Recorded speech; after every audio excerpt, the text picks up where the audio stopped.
Chapter 11, Liabilities, Bonds Payable, Part 2 of 3. We only have a few slides in Part 2, but this is a tricky section.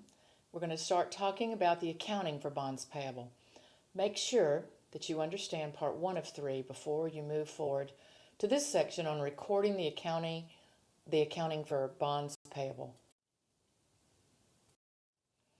Okay, so let's take a few assumptions. We're going to start with the face amount. Remember, face also means contract.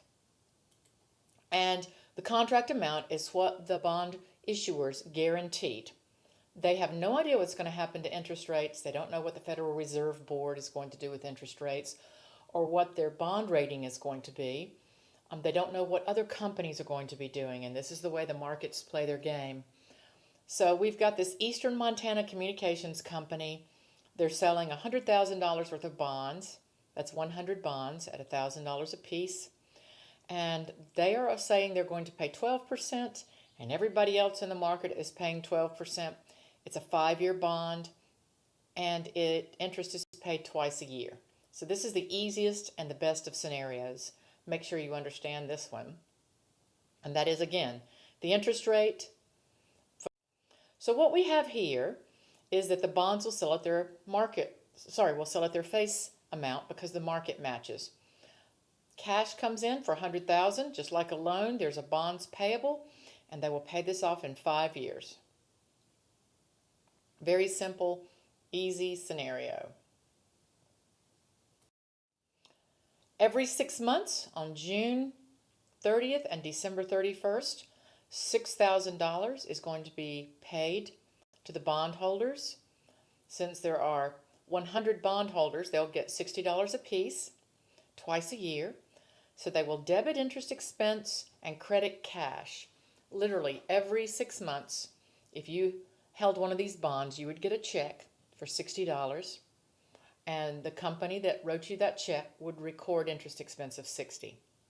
And then 5 years later, on December 31st, the payment of the principal of $100,000 is repaid. This looks like a term bond at the end of the 5-year term. Cash goes out of $100,000, and we reduce the liability through a debit with $100,000. Again, reminder, way back in the first chapter, your second chapter with your rules of debit and credit. So debit bonds payable to reduce it down to zero to show it's paid off. Credit cash. Let's go to something a little trickier. A discount. Let's make an assumption in this case that the contract rate is 12%, so the company is willing to pay 12%, but everybody else is paying 13% on a 5-year bond. As a reminder, this is on January 1st, so this does make these problems easier. In upper level courses, you might have bonds that are not issued exactly on January 1st, but aren't we fortunate that at an intro level we deal with a bond issued on January 1st. Because the contract rate of interest is less than market, then the bond's going to sell at a discount. So the discount means that the bondholders were not too pleased with the fact that they were only getting 12%, and so as a result, they're only willing to pay $964.06 per bond for a total issuance of $96,406 because it's selling at 96.406. So we record the bonds payable at $100,000. So stop and do a check right here.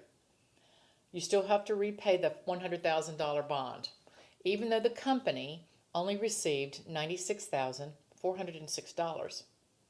So this difference is a contra account to bonds payable called discount on bonds payable, and this one has a debit balance.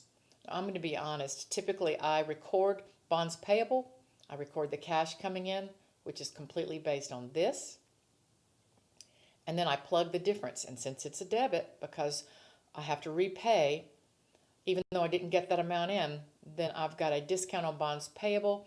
It's a contra liability account with a debit balance. It's a little strange. And the carrying value of these bonds at this stage is $96,406. Very similar to calculating the carrying value of a loan payable that we did in the last chapter.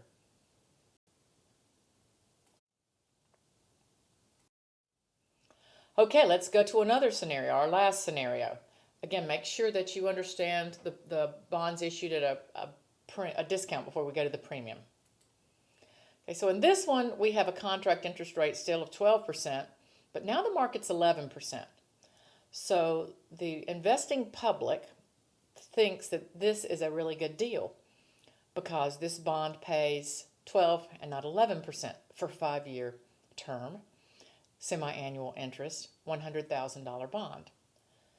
So in this case, people want to buy it. So the company, Northern Idaho Transportation Company, will charge more. Now, who determines that additional value? Well, it's actually a finance calculation based upon receiving 12% interest to try to make it yield 11%. Let's take a couple of thoughts about this. Northern Idaho Transportation is sort of ticked that they're angry, old term I guess, they're angry that they're having to pay 12%. Their contract is 12% when now the interest rate is only 11%. But they kind of get justified because they're going to get some extra cash in to help them pay that extra interest that they're paying. Because now paying 12% interest, that's definitely more than the 11% that the market's yielding right now. So the 12% compared to the 11%. So if this bond has been determined to be selling for 103.769, that's definitely over 100. So the company gets $3,769 extra. It's a premium. They're happy that they got a bonus. But that bonus is essentially meant to offset the higher interest rate that they're required to pay. So the cash they receive, $103,769, is based on the bond selling for $103.769. They still only have to repay $100,000. The bondholders are the ones that chose to buy this bond at a premium due to its yield. The reason there's a premium is because this yield is now matching the market.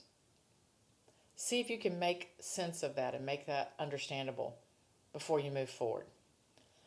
The premium on bonds payable has a normal credit balance, so it's kind of strange that the bond is showing that you have to repay $100,000.